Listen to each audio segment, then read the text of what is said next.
দেখো 17 দাগেরটাকে ট্রিট করে নেব। 17 দাগেরটাতে কি বলেছে দেখো, 17 দাগেরটা বলেছে কি একটা cross section of reflective surface is represented by the equation এত। দেখো এটা কার ইকুয়েশন, এটা সার্কেলের ইকুয়েশন। তাহলে দেখো এই যে মানে সারফেসটা, রিফ্লেক্টিং সারফেসটা, সেটা শুরুতে বলে দেওয়া হলো কি সেটা একটা সার্কেল।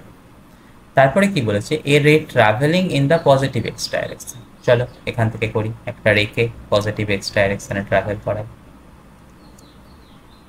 কি হয়েছে না, after reflection it travels in y direction.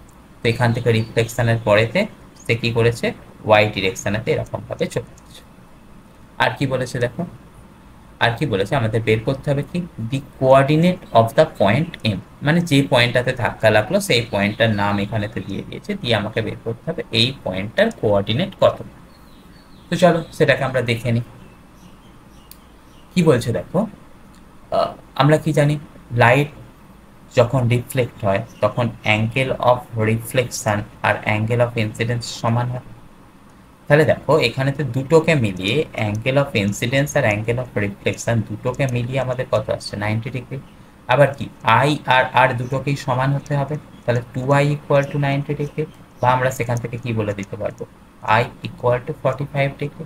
তাহলে এই অ্যাঙ্গেলটা হচ্ছে কতখানি আমাদের, 45 ডিগ্রি। তাহলে এই অ্যাঙ্গেলটা যদি 45 ডিগ্রি হয়, আমাদের এই সেন্টারের সাথে যে অ্যাঙ্গেলটা ক্রিয়েট করছে সেটাও কত আসবে, 45 ডিগ্রি। এর রেডিয়াস কত বলে দেওয়া আছে, এর রেডিয়াস বলে দেওয়া আছে আর।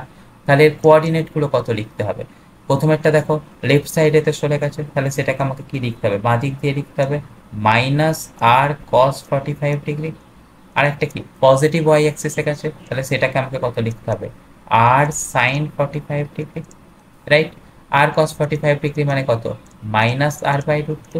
আর আর সাইন 45 ডিগ্রি মানে কত, আর বাই রুট টু। সেটা আমাদের কোন অপশানেতে দিয়ে দেওয়া আছে, সেটা আমাদের সি এর দাগের অপশানেতে দিয়ে দেওয়া আছে। তাই আমরা এখানটা থেকে কি বলবো, সি এর দাগের অপশানটা হচ্ছে এখানে কারেক্ট অ্যান্সার।